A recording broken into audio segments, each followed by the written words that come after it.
You've all heard the phrase canary in the coal mine when a baseline indicator flashes red, signaling a change for the worse, for the more dangerous. For the GOP circus we've been covering all afternoon, up to and including today's vote to elevate election-denying Republican Congressman Mike Johnson to be the House Speaker.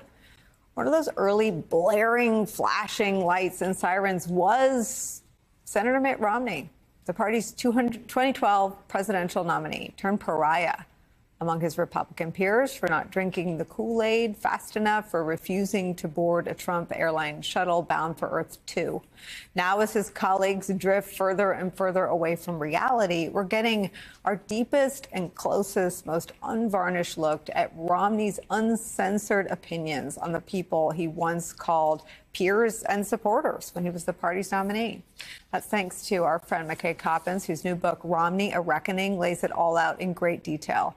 Like after Romney voted to convict Trump in his second impeachment, quote, a very large portion of my party really doesn't believe in the Constitution. Joining us at the table, staff writer for The Atlantic and author of the new book, Romney, A Reckoning, McKay Coppins. It's such an extraordinary body of reporting. It's also an extraordinary brick in the wall of the collapse of the modern Republican Party, right? This wasn't some backbencher. This was the party's nominee in 12. Mm-hmm. This was the last guy the party picked before it picked Trump.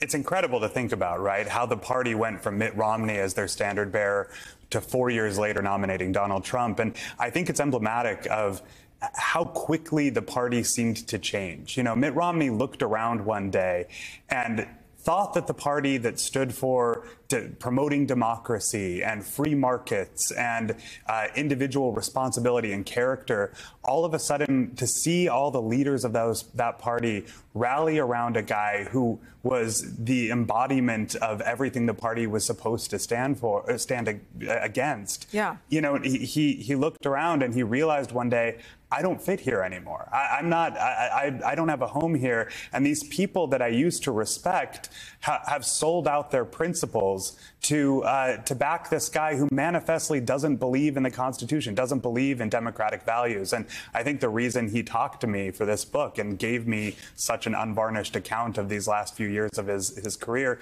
is because he wanted to issue a warning. He is worried about not just his party, but the fragility of American democracy. And what he's seen inside the Senate has made him very alarmed.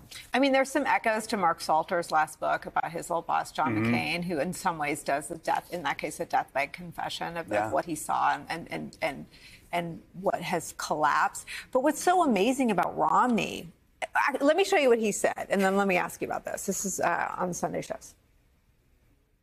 No question, I don't really have a home in my party. I come from a tradition of, Ronald Reagan and George Herbert Walker Bush and George W. Bush and John McCain. Those are the people that have shaped our party. Anti-Putin, anti-Russia, anti-authoritarians, anti-Kim Jong-un. Character counts. The character of our leaders makes a difference and it shapes the character of our country. That's the party I've come from. And I don't recognize that in the great majority of our party today. And that, for me, is very troubling. What you're reporting, I think, layers onto that is Romney's almost feeling like, I felt this way, disoriented. It's not just that it stopped standing up against Putin. It's that it likes him. Yeah.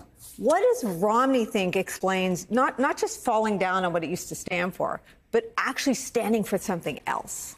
One of the questions that I asked him early on and that he kind of thought about and grappled with a lot throughout our 2 years of interviews was this rot always there? Or was it new? Was it something that had been activated by Donald Trump? I think he went back and forth on this question, but he told me, I think back to the Tea Party in 2012 when Mitt Romney was running for president. He said, I thought the Tea Party, I took them at their word. I thought they were about, low taxes and deficit reduction. And you laugh now when you think that way. But he said, I thought I could appeal to them by talking about fiscal policy.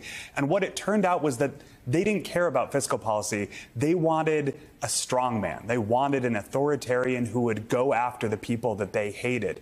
And I think Mitt Romney realized, maybe too late, but realized that he had just fundamentally miscalculated what the base of his party cared about. And it became clear once Donald Trump became their champion. You're